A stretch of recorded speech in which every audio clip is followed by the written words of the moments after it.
তো hello guys, আশা করি সব ভালোই আছেন। আজকে চলে এলাম নতুন একটা ব্লগ নিয়ে।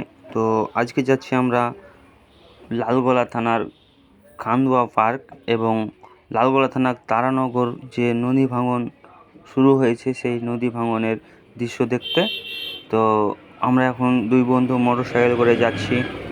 যাওয়ার পরে ওইখানে আমরা কি দেখলাম সমস্ত কিছু ভিডিওর মাধ্যমে তুলে ধরবো। তাই সম্পূর্ণ ভিডিও দেখার জন্য আপনাদের কাছে অনুরোধ রইল। আসার পরে আমরা এইখানে বাইকটা রেখে দিলাম। বাইকটা রাখার পর ওইখানে একটা ব্যাগ রাখা ছিল, বললো ব্যাগটা থাক, আমিও বললাম থাক। ওখান থেকে যাওয়ার পর চলে গেলাম নদীর ধারে গিয়ে দেখলাম খুব মনোরম পরিবেশ। ওইখান থেকে একটু আগিয়ে গেলেই ওইখানে ভাঙন শুরু হয়েছে, যেটা একটা পুরো রাস্তা খাম হয়ে গেছে। এই যে দেখতে পাচ্ছেন রাস্তার ধারে যে মাটির ধস নেমে পড়েছে, রাস্তাটা কম বেশি অর্ধেক জলের তলায় চলে গেছে পদ্মা নদীর গ্রাসে। ওইখান থেকে আপনারা দেখতে পাচ্ছেন এই যে রাস্তাটা এই সোজা গিয়ে এই সোজা যাচ্ছিল, ওইখান থেকে ধসটা নেমে পড়ে এবং রাস্তাটা ভেঙে যায়। খুব ভয়াবহ অবস্থা। যারা তারানগর এসছেন অবশ্যই দেখেছেন, যারা আসেনি তারা ভিডিওটা সম্পূর্ণ দেখুন, A to Z সমস্ত কিছু দেখতে পাবেন। তো ওইখান থেকে আমরা একটু এগিয়ে চলে গেলাম সামনের দিকে। ওইখানে গিয়েও দেখবো যে ওখানে অনেকগুলো মানুষ যারা দূর দূরান্ত থেকে বাইরে থেকে এসছে দেখতে নদী ভাঙন। তো এইখানে যে আপনারা দেখতে পাচ্ছেন বাঁশের বেড়া, যাতে এইটা দিয়ে কোনো গাড়ি চার চাকা মোটরসাইকেল না আসে, ওই জন্য বেড়াটা দিয়ে রেখেছে। যদিও বা আসে তাহলে হয়তো ভাঙনের পরে নদীর তলায় তলিয়ে যেতে পারে।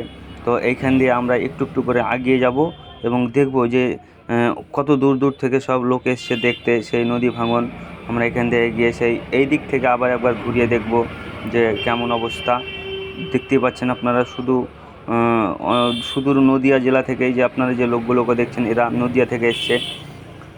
নদীর যা জল প্রচণ্ড হারে জল বেড়েছে। আর একটা কথাই আছে না যে নদীর একুল ভাঙে ওইকুল গড়ে।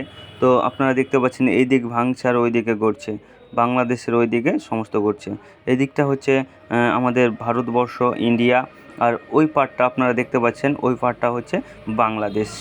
তো এই ভাঙনটা যদি আর কিছু দূর কাটে তাহলে কিন্তু ওই দিকে জল ঢুকে যাবে। এই বেড়ার সাইড দিয়ে আমরা চলে গেলাম, ওইদিকে অনেক লোক আছে। ওইদিকে আমরা দেখতে পাচ্ছি দোকান, একজন টেবিল পেতে দোকান বসিয়ে রেখেছে, ওইখানে চা বিক্রি করছে। ওইখানে গিয়ে আমরা ভাবছি চা খাবো। তো এই রাস্তাতে যেতে যেতে আপনারা বেড়াটা দেখতে পাচ্ছেন, আমার এই বন্ধু বেড়া টপকে পার হলো। এখানে লেখা দেখতে পাচ্ছেন সাবধানে, অঞ্চলটি পদ্মা নদীর। বাঁশের বেড়া পার হওয়ার পরে আমরা এগিয়ে চললাম। সেই চৌকির উপরে বসে আছে এক কাকু, সেখানে পাঁপড় ভাজছে এবং চা বিক্রি করছে। আমরা চা প্রেমিক মানুষ, চা দেখলে থাকতে পারি না, তাই চা পান করার উদ্দেশ্যে রওনা দিলাম সেই খাটিয়ার পাশে। ওইখানে গিয়ে আমরা দু বন্ধু বললাম এখানে চা হবে, সে বললো হ্যাঁ হবে। দেখতে পাচ্ছেন একটা ছোট্ট ভাই আমাদেরকে 2 কাপ চা ঢেলে দিল এবং আমার বন্ধু খাচ্ছে। দেখুন এবার আমার বন্ধু চা খাচ্ছে। চা প্রেমিকদের কি মিষ্টি। ওইখান থেকে পার হয়ে চলে এলাম আমরা এইখানে, একটু এসে বসলাম। যে নদিয়া থেকে যে বন্ধুগুলো এসছে সেই দাদাগুলো আসার পরে এখানে দেখছি ওনারা কুরকুরি খাচ্ছেন, পাঁপড় খাচ্ছেন। তাদেরকে জিজ্ঞেস করলাম যে আপনারা কোথা থেকে এসছেন দাদা। ওনারা বললো আমরা নদিয়া জেলা থেকে এসছি। ওনারা 4 চাকায় করে এসছে, প্রায় 8 থেকে 9 জন। ওনারা অনেকেই ব্যাংকে চাকরি করে। ওইখান থেকে আমরা ফলো করলাম যে দেখেন একজন মাছ ধরছে, যার যেরকম অভ্যাস উনি হয়তো মাছ ধরতে পছন্দ করেন, তাই এই বর্ষার মৌসুমে মাছ ধরছে। আমরা মাছ ধরতে দেখা মাত্র ছুটে গেলাম। এই যে দেখতে পাচ্ছেন মাছ ধরার জন্য সেটাকে জলের তলায় ফেলে দিল। ওইখান থেকে সেই যখন জলের তলায় চলে যাবে এবং মাছ ওর ভিতরে যদি ঢুকে তাহলে আর বেরোতে পারবে না। ওইখান থেকে আপনারা দেখতে পাচ্ছেন যখন জালটা টানবে ওখানে আমরা দেখতে পাবো একটা ছোট্ট মাছ, যেটা পাঙ্গাস মাছের বাচ্চা, ওই মেয়েটার বালতিতে রাখা আছে। আমরা দেখলাম এই মাছ ধরার পরে আমরা এই দিকটা আপনারা যে দেখতে পাচ্ছেন পুরো জলের তলায় চলে গেছে, প্রায় 7-8 বিঘা জমি জলের তলায় চলে গেছে। আর সামনের বছর 2024 সালে যখন গেছিলাম নদী ভাঙন দেখতে, তখন এইখানে একটা বল খেলা ফিল্ডের মতো জায়গা ছিল যেখানে গরু বাছর ওইখানে চড়তো। ওইখান থেকে চলে এলাম একটু দূরে। এই যে দেখতে পাচ্ছেন যে এই গ্যাপটা প্রায় এর আগে বছর 2024 সালে অনেকটা যে এরিয়াটা দেখতে পাচ্ছেন সম্পূর্ণ জায়গাটাই ফাঁকা ছিল এবং এইখানে কফি এবং ভুট্টা চাষ হতো, সেগুলো এখন সম্পূর্ণ জলের তলায়।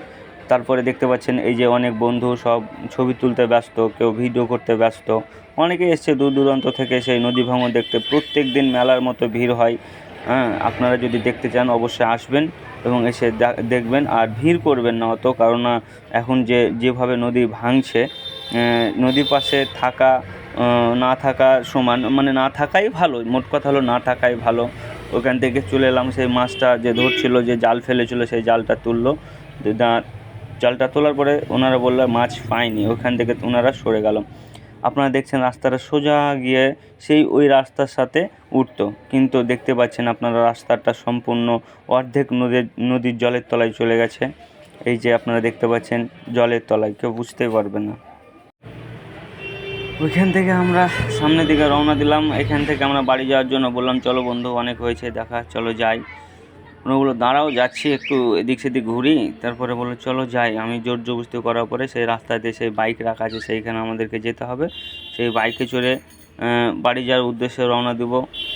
বাড়ি যাওয়ার পথে যে দেখতে পাচ্ছেন কত ভিড়। সেই মাছ ধরছিল যে ছোট্ট বাচ্চা মেয়েটা, সেও ওই দিকেই যাচ্ছে, মাছ ধরছে, কারণ ওইখানে মাছ ধরতে যাওয়ার পরে মাছ পাইনি। এই পথ ধরে আমরা এগিয়ে চললাম। আপনারা ভিডিওটা দেখতে থাকুন।